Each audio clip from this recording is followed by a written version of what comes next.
Say what you want about Idi Amin. Say what you want about Idi Amin.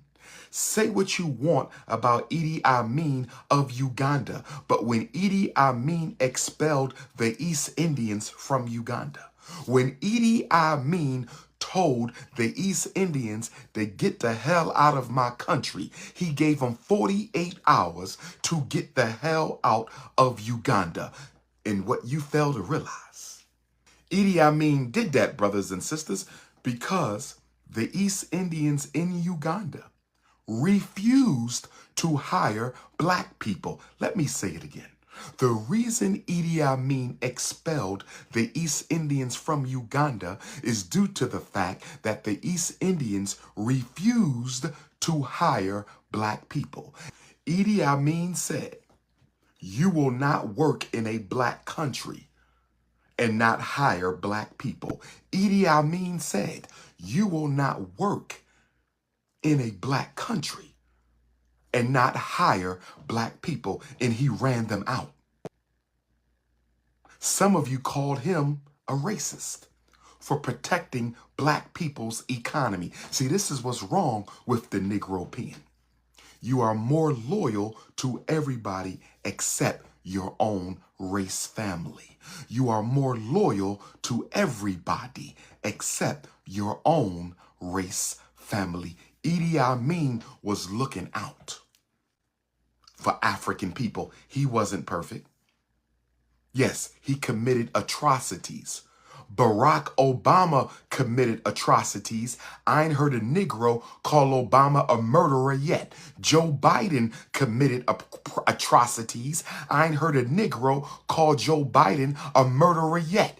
Bill Clinton committed atrocities. I ain't heard a Negro call Bill Clinton a murderer yet. Barack Obama killed more people than Idi Amin did.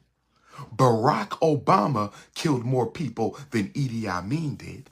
Barack Obama murdered more people than Idi Amin. So why is Idi Amin the butcher of Uganda? But Barack Obama is not the butcher of America. Joe Biden is not the butcher of America. You know why? Selective morality. Selective morality. Selective morality. You don't have no problem calling black people names that you wouldn't dare use on your slave master. You don't have a problem calling black people names that you wouldn't dare use on your slave master. Brothers and sisters, as Pan-Africanists, we believe in self-determination. That means anything that must be done for Africans must be done by Africans. There's no non-African money. There's no non-African membership. There's no non-African money. There's no non-African membership. There's no non-African money. There's no non-African membership. Some of y'all got a problem with that, because you crave psychological validation from your oppressor. You crave it.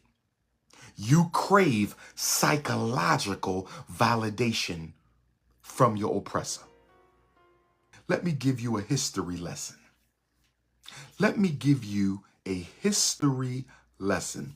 When the white man left the Caribbean islands, and when he left the African continent, when the European conqueror left the Caribbean islands and left the African continent, he put the Chinese and the East Indian, he set them up economically as a buffer group between him and the native blacks. Oh, yes. Oh, yes. See, the Chinese and the East Indian were there because they were put there by the European to keep the exploitation of the local shops and businesses out of black hands. They didn't want to let us empower ourselves in Africa or the Caribbean, so they put the Chinese and the East Indians in the petty shops.